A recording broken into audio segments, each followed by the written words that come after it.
you start forgetting that they in church. You be like, dang, I thought they was in church. They doing all this stuff, they carrying on like this.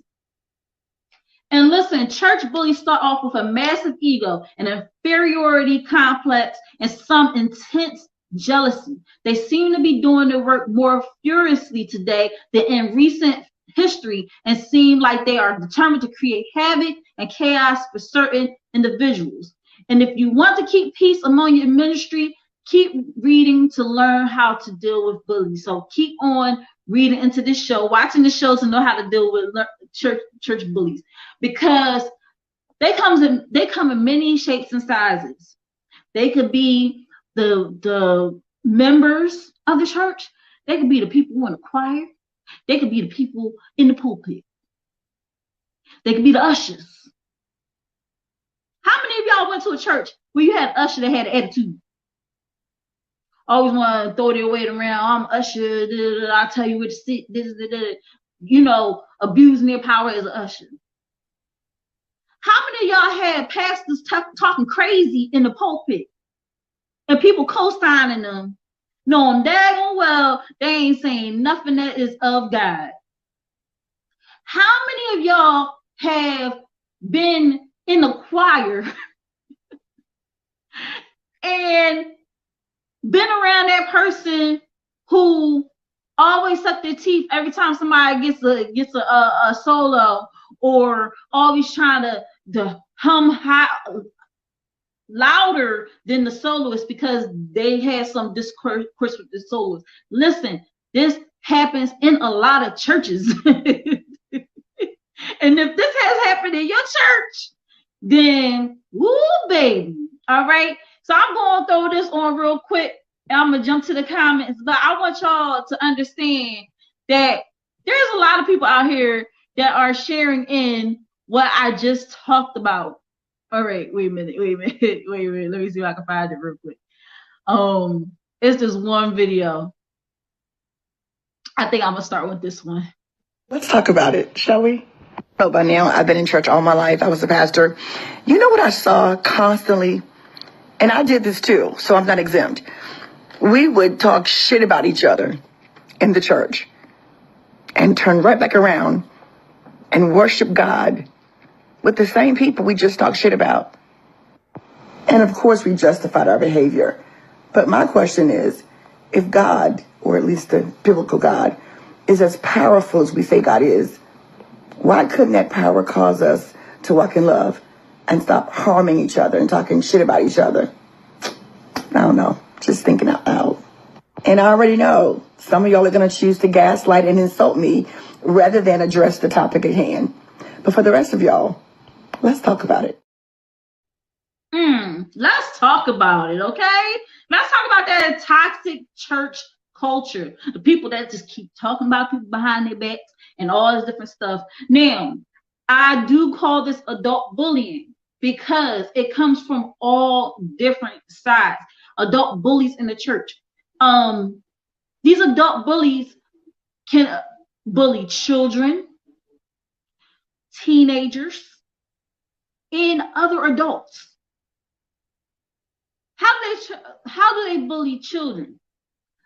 Always, I don't know, saying this generation ain't this, that, and the third, talking crap about the generation that's coming up, you know, making fun of kids. Like, perfect example.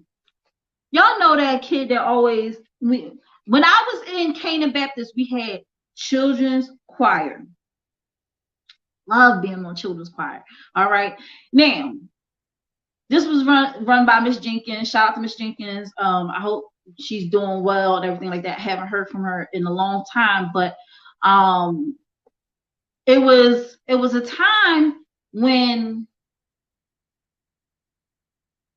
okay, I used to get a lot of the solos, and it's not like I was up there like, ooh, let me get that solo. Ooh, let me get that solo. It was just like, you have a really good voice. We're going to let you do the solo on this song. We're going to let you do the solo on this song. But then, you know, it was just like, okay, y'all got to give some solos to other kids. Like, I felt bad.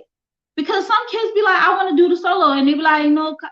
And one time they was like, no, we're gonna give it to this other little girl, whatever. So one song, it was like they split it up. Like I had a solo, this other girl had a solo, this little boy had a solo. We split it all up, and we're singing in the church. We had this big Christmas play, and everybody went down and did their parts and everything like that. But I heard, and I remember this very distinctly. You know, how they always say to when they say take your time, that means you messed up a little bit. All right. So this one lady, I could hear when I finished singing, and then the other little girl started singing or whatever. The other song, the lady said, "Well, Dad, they should have just gave that girl all the solos." And it's like, these are little kids. We were little kids, y'all. Little kids. So let me jump to the comments. What's up? What's up? What's up, y'all?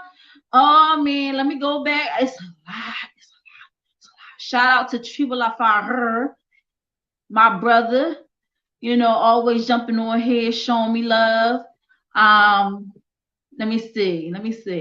Try is on here. He says, salute LaShia, salute Trevo. I hope everything is well with Try. He probably gearing up for this Jeopardy later on in the show. We have in the building. It was a lot. We got Reg in the building. Yo, what's up, Reg? What's up? And he said, why do black dad and their kids argue on social media? Yeah, about Romeo and Master P. Really stupid, right? Why would y'all even do that? All right, that was relating to Hidden and Quidditch earlier. And oh, Samuel, what's up? Thank you for joining into the convo. He said he stopped going to the church. And is it because of what I'm talking about, the adult bullies in church, or it's just like not a thing for you?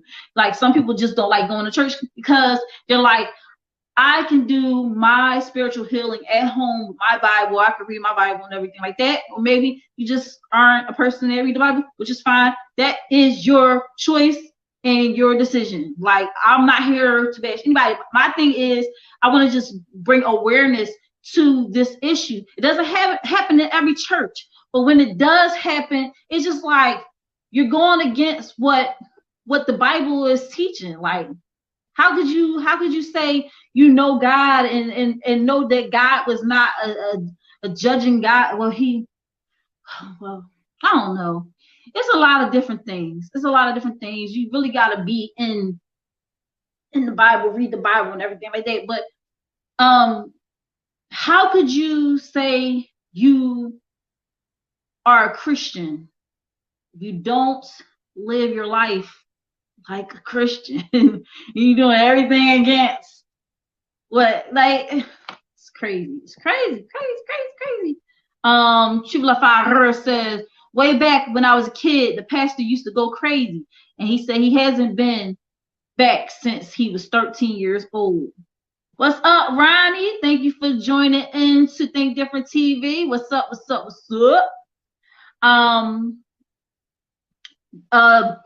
Relating back to Master P and Romeo, yeah, at one time Brian McKnight and his kids was going back and forth on social media too, and that was disgusting. Samuel said because they were closed-minded and very homophobic. There you go. And he didn't feel safe in a church. And that's the crazy thing, y'all. That's the crazy thing about it, is that when you go to church, you want to feel safe, right? You want to feel like you are in a place, a safe space.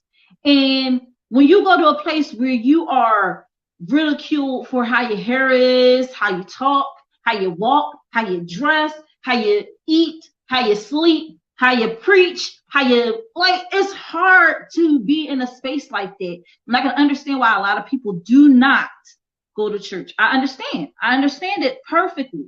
But it's not just,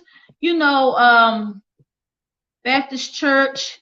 It happens in African churches too. Unfortunately, here's a story.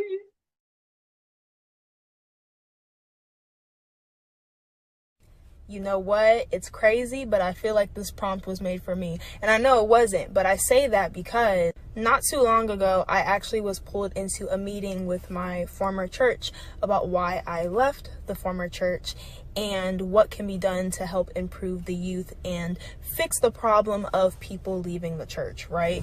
Like literally this exact same topic. And I tried to keep it vague, tried to be respectful, but I'm sure as Africans that are watching this, you already know when the adults say that they want to listen, they're not really listening. But the truth is, first of all, there is a lack of solid and sound doctrine being preached in a lot of these churches. Why am I sitting in church for 3, 4, 5 hours and y'all are talking about fighting warlocks and demons or green cards and immigration or obey your parents all dang day long? Like, no, that's not the gospel, first of all. Secondly, there's so much judgment and unwarranted opinions thrown, especially towards the youth.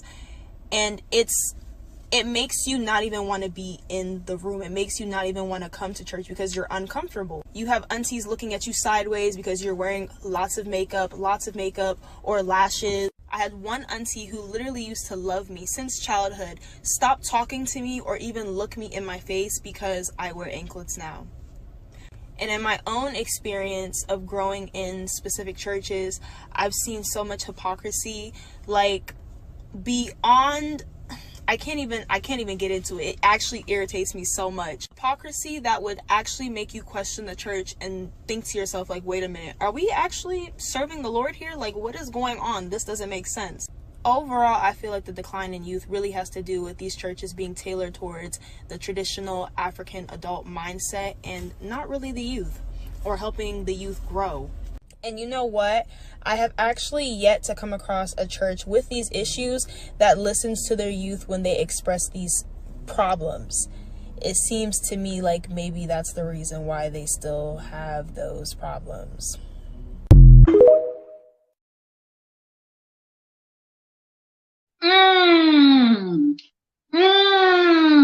She touched on a lot of stuff in there. You see how she said, you have aunties looking at you sideways because of what they want you to be in the church, and you're not being that. And so, let me tell y'all how to identify church bullies. All right, listen to other churchgoers. This one is important. While many churchgoers may do their best to ignore the church bullies and stay in their lane, this won't be true for all of them. Sometimes word gets around that someone isn't on their best behavior. Try to listen in on church gossip to ensure that nothing problematic is going on. Now, am I saying for you to be the one to call them out or say anything to them? No, this should be somebody that's in power that can say something to them. But what happens when it's not just a regular church member? What if it is the person in the pulpit? We'll get to that a little bit later. Pay attention during service and events. Ensure that you're keeping an eye on a congregation during church service and various church events. A bully may make him or herself evident if you know how to spot them. Look for people whom everyone else is avoiding. It's uncommon for someone to be entirely by themselves during service and events, at least all the time. This doesn't necessarily mean that this person is a bully, but something to consider. All right. Look for self-defined leaders. Let me take a sip of my Euphoria water on that one. Look for self-defined leaders. There's always somebody that say, I'm the leader of this, I'm the leader of that. Who said? Who said? Who said you was the leader? Who said you was the leader? Just because you say you the leader don't mean you the leader. And until I have proof that you are the leader of what you say you're the leader of, I'm not taking that as gospel. All right. Then evaluate their response to constructive criticism. All right. Evaluate their response to constructive criticism. Listen, if that person is told on several occasions, here's the biggest thing. It's not what you say, it's how you say it. If you're told that on multiple occasions in the church, you're going to have to work on your tone. Or just don't be in a position where you have to delegate any responsibilities or anything to anyone.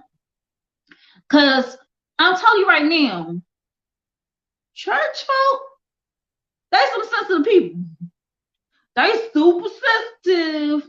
Everything is on a higher level because you're in the place of the Lord. You're supposed to be following the gospel, all this different stuff.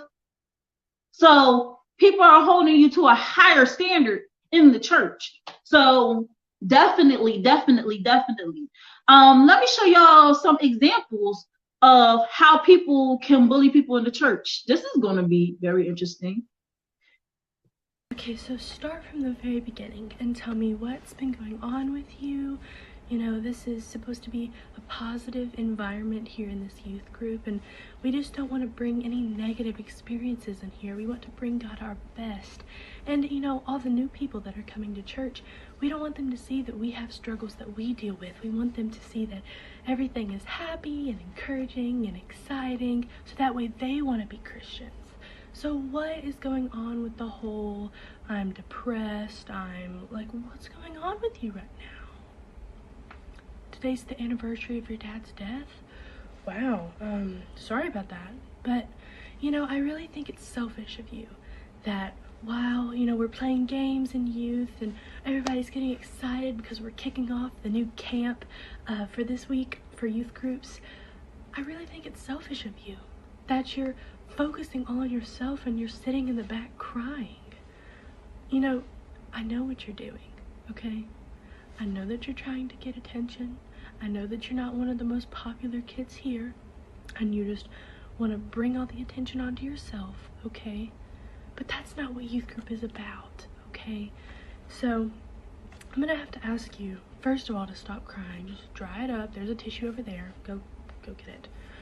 But I'm gonna have to ask you to dry it up, and if you can't, I'm gonna need you to go home. Yes, we would much rather just have you leave and have the energy in here stay the same and the excitement and the happiness, and just have you not be here rather than, you know, you be here and all of us have to deal with your problems. You know, it's very selfish, and nobody came here tonight with the intention of, oh, like, let's fix her problems, like, this is all about her. Like, no, this isn't all about you, okay? So out of the kindness of my heart, I'm gonna have to ask you to just leave and don't come back until you've decided not to be selfish anymore. Well, that took a turn, right? So here you have a person who is going to a youth group, and she or he is feeling like they're dealing with something very traumatic. And then you have because this is supposed to be the pastor's wife, but she's not the pastor's wife. She's just saying that. So I'm thinking that maybe she went through an experience like this, where the pastor's wife is counseling her to not be as emotional because it's selfish of this person to do that. And that is a form of bullying, not validating someone's feelings, making them feel less than because they feel some type of way when they come into the church. But what people don't realize is that church is supposed to be for people who are sick spiritually, that need some spiritual healing, right? And, you know, it's kind of like a double-edged sword, because on one hand, you got people that say they're depressed and people are like, well, don't, just pray it away. Just pray it away. But then you go to the church, and because they don't want them to resort to medications and everything like that. Oh, you're not, first they say you're not depressed. That's something made up in your mind. Then when they accept that you're depressed, they say, well, just pray it away because they don't want you to take medications. And then you go to church, and then they're telling you you're not depressed and to get over yourself. Or if you are depressed, you can't say anything about it because you're somehow being selfish in sharing your emotions or being emotional at the church. And that's crazy to me. That's crazy to me. I also have another example. Now, here's a crazy example, right? Now, this is actually like a Stitch video that I found on TikTok, but just to give you a little bit of a backstory, it was someone on stage preaching, and someone was, I guess they were getting the Holy Ghost in the audience, and the person said, you're not going to be louder than me. Y'all see it in the video. I just gave you a little bit of background, but this was crazy. Can't overtalk me. That's right, I'm the prophet right now. That's how we do everything that we want. Because you don't know who's the prophet right now. Don't do that. Don't do it. Wrong night. Wrong girl. It's not about you. If it took the rest of the service for that girl to have a moment with the Holy Spirit, the reason she is there, then you let her do it.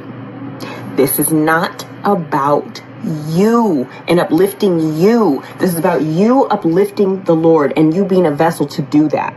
So humble yourself, get your ego off that pulpit, and take a minute and figure out who you really are and what you're there for. And isn't that crazy? She was up there giving a sermon, and someone was catching the Holy Ghost or whatever, and she told the person, you're not going to be louder than me. I'm the prophet right now.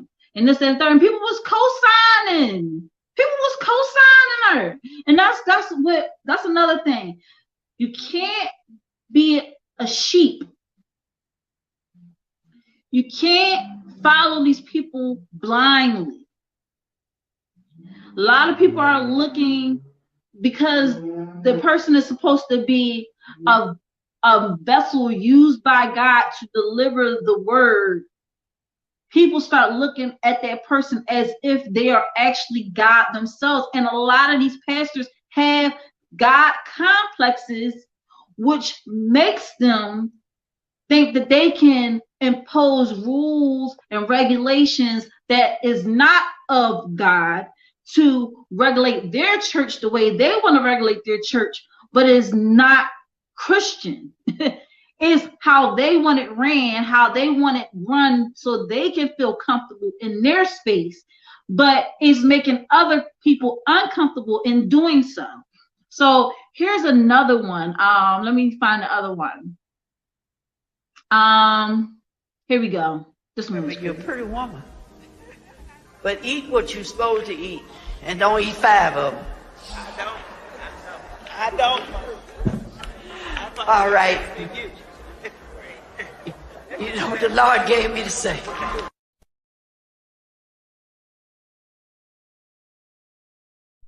She said it's okay to eat what you want to eat, just don't eat 5 of them.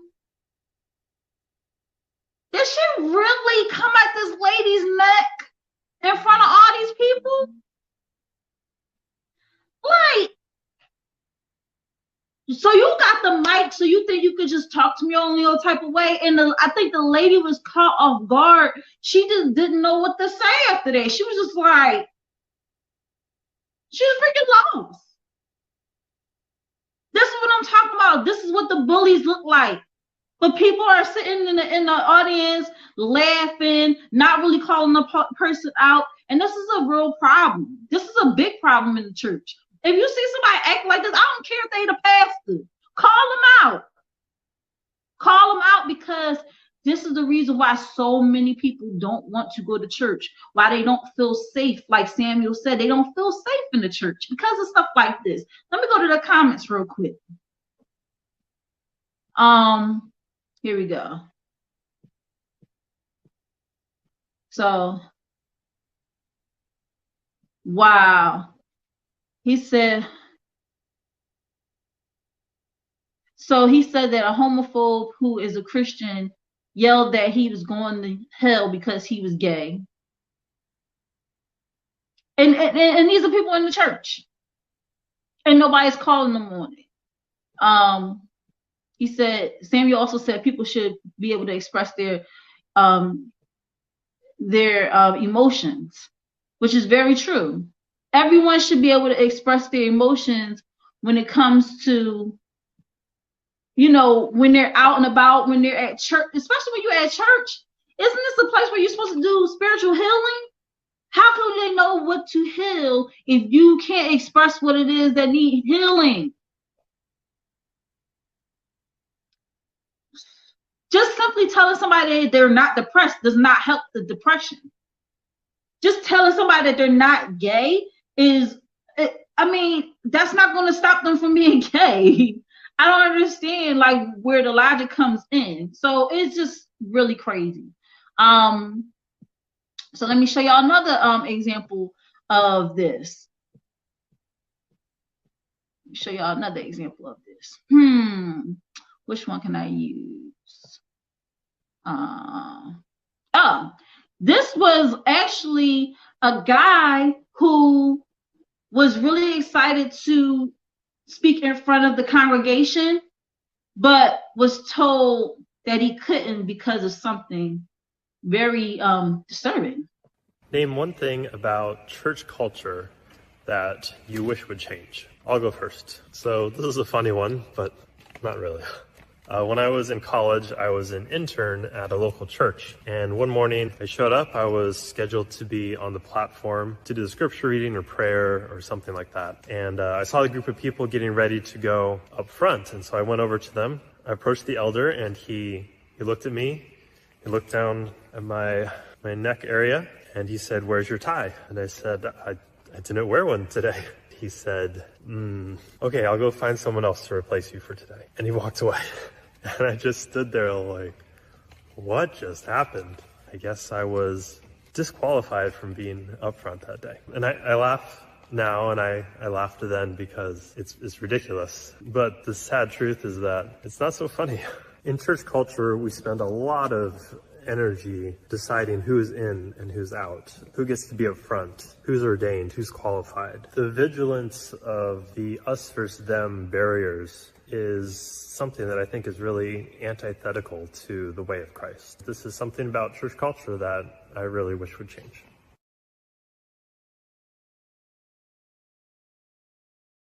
So guys, what is it about toxic church culture that you wish to change? What is it, something that you want to change? Y'all can leave it in the comments below. Just crazy. And real quick, y'all, share the live. Share the love by sharing the live. When you share the live, make sure you hashtag Tdtv. Make sure people are getting on and knowing about this topic. I just thought it was crazy how he was disqualified from doing what they asked him to do simply because he didn't have a tie on. And never mind that he prepared himself to do this, and then you say, "Oh, I'll just get somebody else." Not, "Let me go get you a tie because it's more presentable," or, you know, nothing like that. Just, "I'm just gonna find somebody else." Craziness, straight craziness. All right, so it was a young lady that was talking about toxic church culture as well. So let's talk about the elephant in the room, this spirit called bullying in the church. Ministry leaders, Christians, we bully people. You were a bully in grade school, grammar school, high school, college. You bully people now on your job. You figure, "Oh, I can outgrow bullying. There's no need for me to take bullying to the altar." But bullying is a spirit, a demonic spirit. Anytime you treat people in a different type of way because you don't get things your way, or because you want something that they don't want to give you, you want something that that does not belong to you, and you take it anyway, you're a bully. Ministry leaders, pastors, apostles, preachers and teachers, and people who lead the church. You're a bully when you feel like everything has to go your way. You can't be told no. If somebody tells you no or disagree with you, you got an attitude. You're going to stop speaking to them. You're going to roll your eyes when you see them. You're going to avoid them at all costs. You're a bully. If you have a prerequisite for something that you want done that's not biblical, you're a bully. If God has called somebody to do something and you don't like the way they look, don't like the way they sound, don't like the way they smell, you don't like something about them and you hinder them from doing it, you're a bully. If you are a ministry leader in your church and people come in with creative ideas, you don't like the idea because you don't like the person, or you feel like, oh, these people that coming in and they're trying to turn everything upside down and trying to push this thing forward, but this is the way that we've been doing it for years. This is the traditional way to do it, and you give them bad attitude and roll your eyes and crash and smash and tear down every idea that the person brings to the ministry because you don't like it, you're a bully. If you've been in a ministry for 20, 30, 40 years and now it's time for you to pass the baton and you refuse to train the people because you think that they're trying to take over what it is that you've been doing, you make them feel bad, you downgrade them and talk down to them and things of that nature because they're younger than you, you're a bully. If you sit on a pew in church and that's your corner of the pew and everybody knows that that's where you sit and somebody else sits there and you stop speaking to them and roll your eyes at them and give them attitude because that's your spot, you're a bully. If you sing on a choir and you're not going to let people sing anymore because you're the orchestra, the organist or the lead, the minister of music, and you're not going to let them sing their song because they gave you attitude, they did something you didn't like, you're a bully.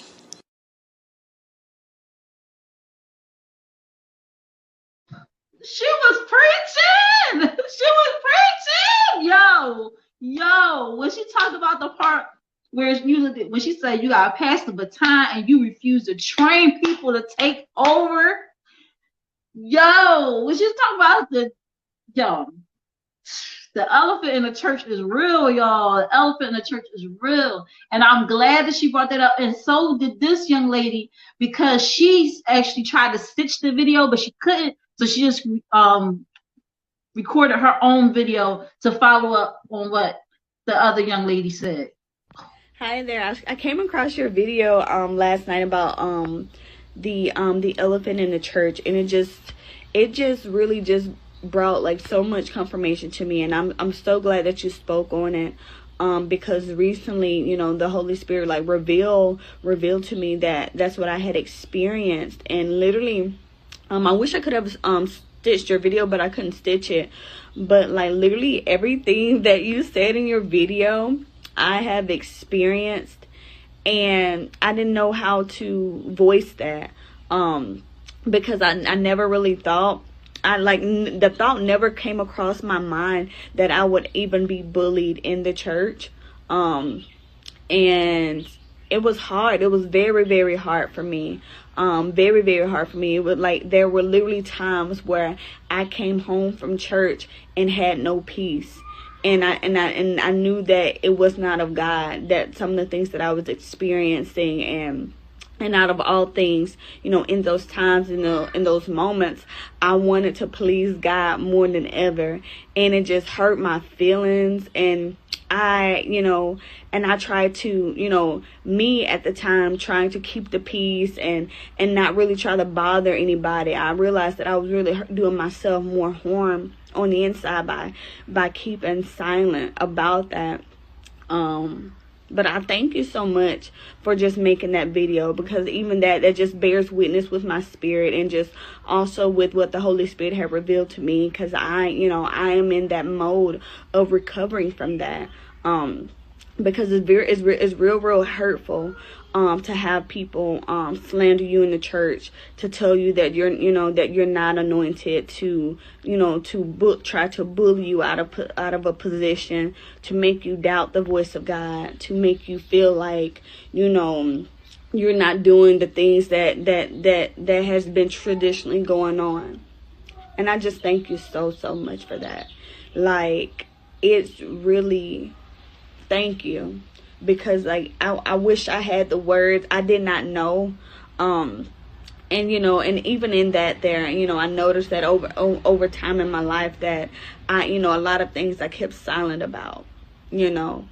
And I'm still I'm actually still a bit tender from those moments there, because I'm still walking through healing from that. But I just thank you so much for just doing your video and just really voicing that, because I really didn't have words to put, you know, to say in those moments. God bless you. So guys, the 9 traits of church bullies. Church bullies are common in many churches. They wreak havoc and create dissension. They typically must have an enemy in the church because they aren't happy unless they're fighting a battle. They tend to maneuver to get an official leadership position in the church, such as chairman or the elders or deacons or treasurer, but they may have bully power without any official title. So guys, I mentioned this before, but I wanted to actually pull it up so that y'all could see what I was talking about earlier. When you're an elder or a deacon or a treasurer, you hold those positions of power. Listen, it can go to a lot of people's heads, but then also you can have the power trip before you even get in those positions. You can already want to be in that position of power because you have your sights set on doing something that you know you probably shouldn't be doing. Like when the young lady talked, the elephant in the church, when she talked about oh my goodness, I just lost my train of thought. But the reason why I lost my train of thought just now is because it's so many things rolling around in my head about different situations that done happened in the church. And when you're a treasurer, okay, I have a book for y'all to read, okay? Kimberla Lawson Roby, she wrote this book called Casting the First Stone. And the pastor was named Pastor Black. And he was a bully. And not only was he a bully, but he surrounded himself with other pastors who were bullies as well.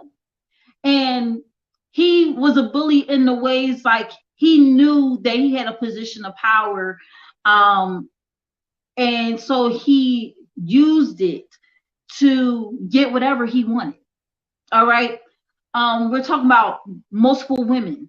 We're talking about money. We're talking about things put in place that he shouldn't even have.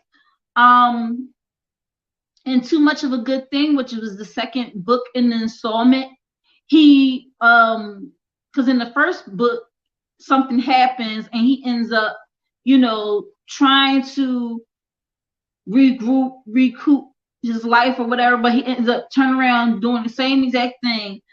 But he was doing things like trying to get an ATM put in the church, you know, trying to have it so it's linked up directly to people's bank accounts so he can get his tithes and offerings.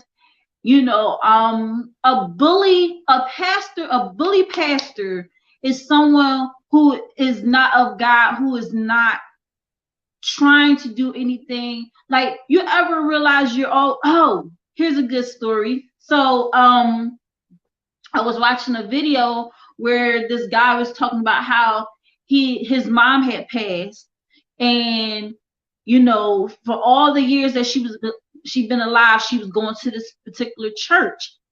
And he said my mom, along with other people in the church, helped, you know, put enough money in the pastor's hands to build another wing of the church. And this same pastor looked him in the eye and said, when his mom passed, said to him, I don't know if I'll be able to do the funeral here.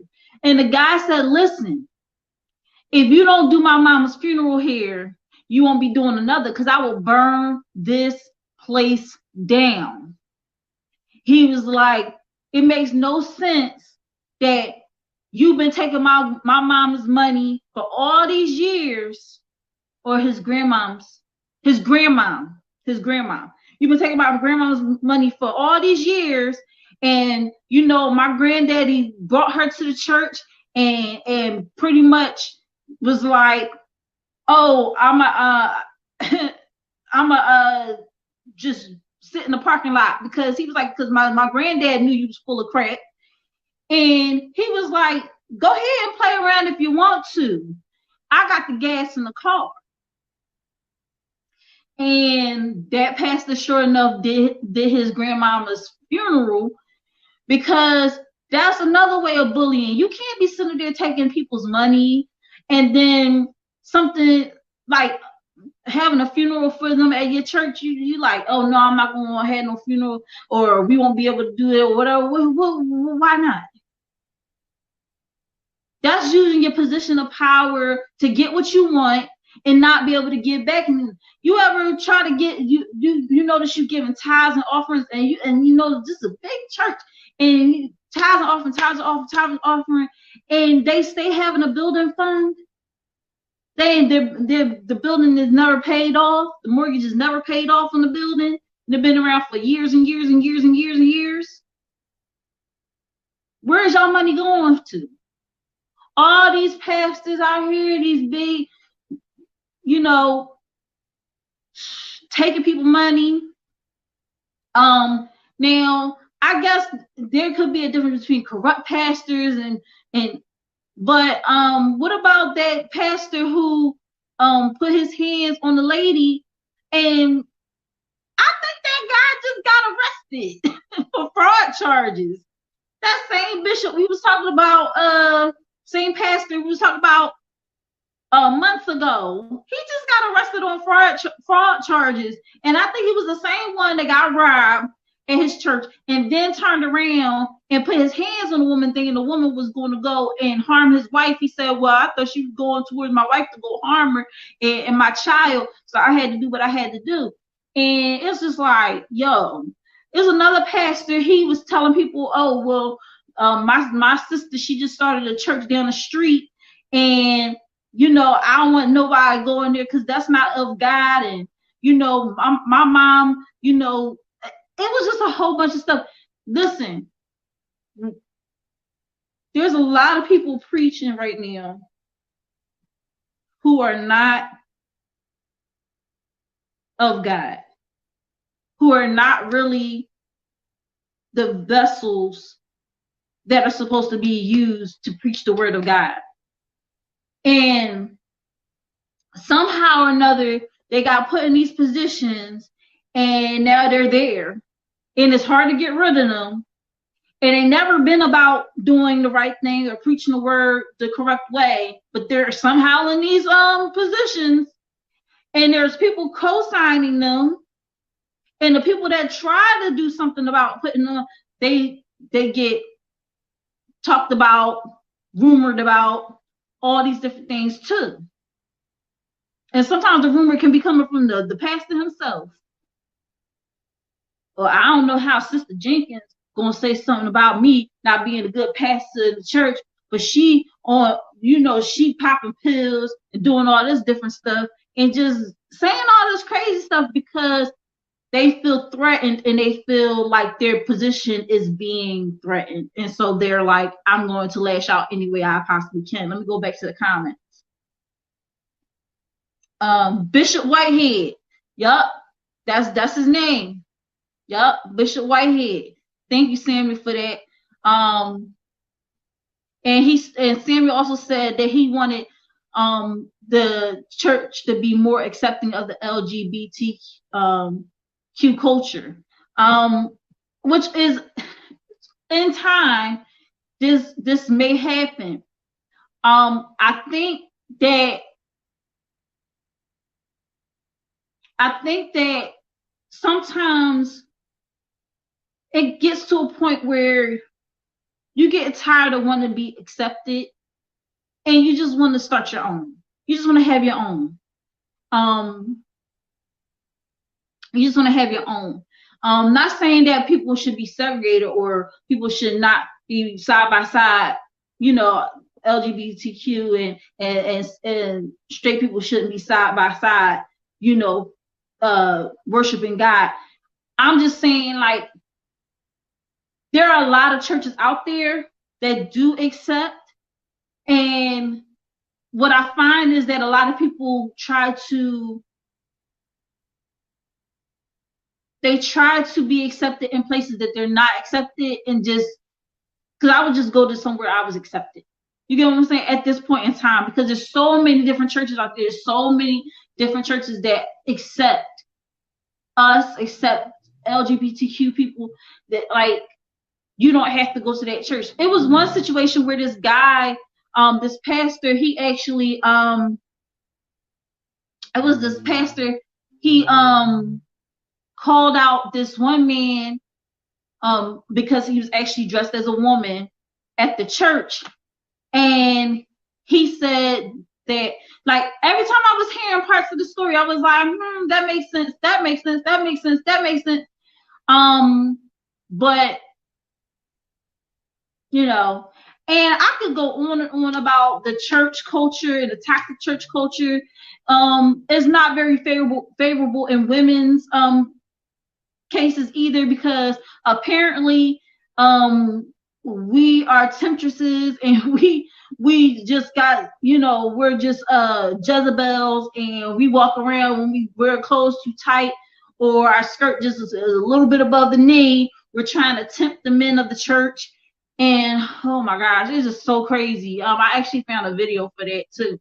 It's a really short video, but I'm gonna close it out with this, y'all. When it comes to adult bullies, there's ways to just shut them down. You can ignore them. You can report them. When it comes to the church, that's like really tricky, because sometimes it could be the member and sometimes it could be the person in the pulpit, and you gotta be real careful with that. If you really feel uncomfortable with that environment, it's sad to say a lot of people end up just leaving and going to find another church home. Should you have to? No, but if you really feel like it's an issue you should bring up, you can actually go over the pastor's head. You can go to the board and say something about it. Now, if the board is even not doing anything, then that's a problem in itself. But I'm going to show this video real quick, and then we're going to go into our music discussion for the night. So here we go. Legs and hips and body.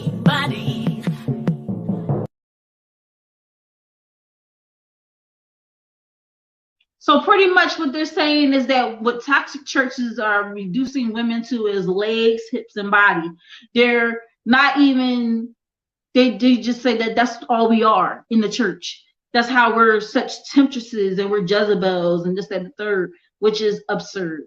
And that pretty much concludes my topic tonight on adult bullies in the church.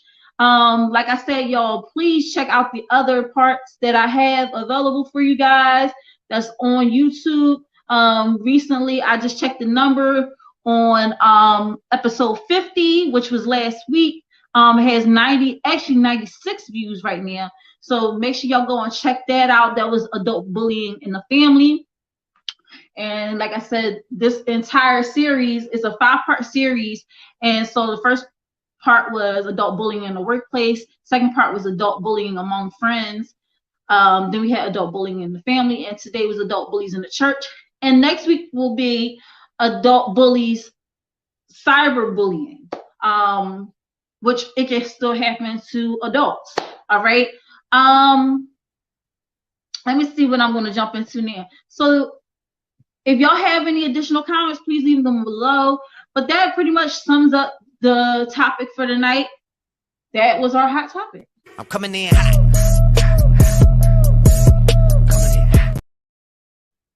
So tonight I wanted to do something a little different for the music discussion. Most controversial Christmas song. Before we go into that, I want to shout out our sponsor. Our sponsor is Euphoria Water. Euphoria Water is the cleanest, healthiest water in Philly. Alkaline water with minerals, no chemicals, no additives, none of that crazy stuff in it. It is good and good for you. If you're going to hydrate the right way. Get you your Euphoria Water today.